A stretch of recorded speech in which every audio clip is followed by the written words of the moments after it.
ఆదాయాన్ని పెంచుకునే మార్గాలను కానీ పెంచుకోవాల్సిన. అయితే ఒకటి కళ్యాణ్ గారు, ఇప్పుడు మద్యం ఆదాయం అనేది మా మెయిన్ ఇన్కమ్ సోర్స్ కాదని బలంగా కూటమి ప్రభుత్వం చెప్తోంది.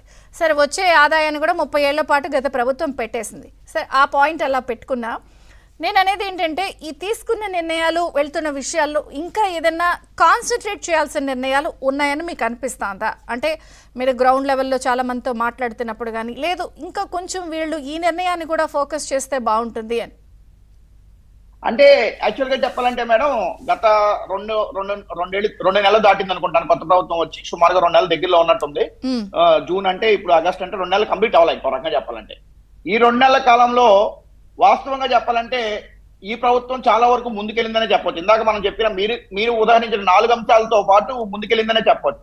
అయితే ప్రజల్లో అయితే మాత్రం చూసుకుంటే కనుక ఒక రకమైన అంటే ఇక్కడ 2 అంశాలు, పార్టీ, ప్రజలు, సిస్టమ్ అండ్ అధికారులు అనుసంధానమైన వాళ్ళు, 3 కాంబినేషన్ లో. ఎట్లా ఇప్పుడు ప్రభుత్వ పరంగా, పాలనా పరంగా ప్రజలు కానీ లేకపోతే నాలాంటి అనలిస్టులు కానీ, నేను ఇప్పుడున్న ప్రభుత్వానికి నేను మంచి మార్కులు వేయదలిచాను మేడం. నేనైతే మాత్రం ఖచ్చితంగా కొన్ని విషయాల్లో కొంచెం ఎన్నుకుబాటు, కొంచెం స్లో నిర్ణయాలు ఉన్నప్పటికీ కూడా ఖచ్చితంగా నేను 90% ఏమో మార్కులు ఇవ్వదలిచాను మేడం. అయితే ఇంకా పార్టీ పరంగా అయితే మాత్రం ఎందుకో రాజకీయంగా కొంచెం అంటే అనూహ్యమైన విజయం, ఇది మామూలు విజయం కాదు. 164 సీట్లతో కూటమి అధికారంలో రావడం అనేది మామూలు విజయం కాదు.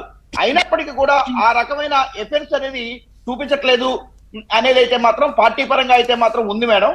అది దాని బహుశా ఏంటంటే ఇందాక మనం మాట్లాడుకున్నట్టు తప్పులు వ్యక్తులు తప్పు చేస్తే సరిదిద్దాల్సిన వ్యవస్థలే శాంతం కుప్పకొల్ల పరిస్థితుల్లో పరిపాలనా పగ్గాన్ని తీసుకుని నెత్తి మీద ఈ రాష్ట్రాన్ని పునర్నిర్మాణం చేయాల్సిన బాధ్యత పెట్టుకున్నప్పుడు ఈ పాలకులు ఇలాగే స్లోగా అన్ని చేసుకుంటూ వస్తారని నేను ఆశిస్తున్నాను మేడం.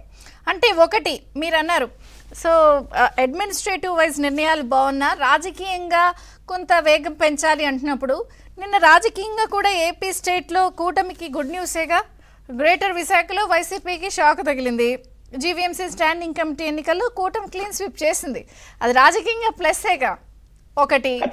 అయితే ఇక్కడ ఇంకొక పాయింట్ ఏంటంటే, ఇప్పుడు ఎమ్మెల్సీ ఎన్నికల్లో బొత్స గారిని ప్రజెంట్ చేస్తున్నారు. నిన్న కూడా ఆయన బెంగళూరు నుంచి వచ్చి ఆయన ఏజెన్సీ ఉత్తరాంధ్ర ప్రాంతం నాయకులతో ఈయన గెలిపించాలి, వాళ్ళని ఎలా కౌంటర్ చేయాలో దిశానిర్దేశం చేశారు. అంటే ఇంకా వదలటం లేదు అక్కడ అవతల పక్క.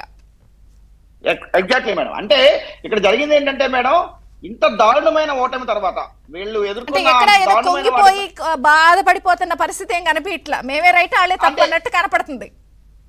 వాళ్ళు ఎదురుదాడి చేస్తున్నారు మేడం. ఇంత దారుణమైన ఓటమి తర్వాత కూడా వాళ్ళ సహజ స్టైల్లో ఫేక్ ప్రచారాలు, లేకపోతే వాళ్ళు బుర్ర జల్లుతా ఉంటే కూటమి వైపు నుంచి, ప్రభుత్వం వైపు నుంచి దాన్ని తుడుచుకునే ప్రయత్నం చేస్తున్నారు తప్పితే ఆ ఎదురుదాడిని, వాళ్ళు చేసే ఫేక్ ప్రచారాలని నిరోధించే వ్యవస్థల్ని వీళ్ళు ఇంకా పార్టీ పరంగా కానీ లేకపోతే ప్రభుత్వ పరంగా కానీ వీళ్ళు చేయటం లేదు అనేది ఒక భావన అయితే ప్రజల్లో ఉంది మేడం.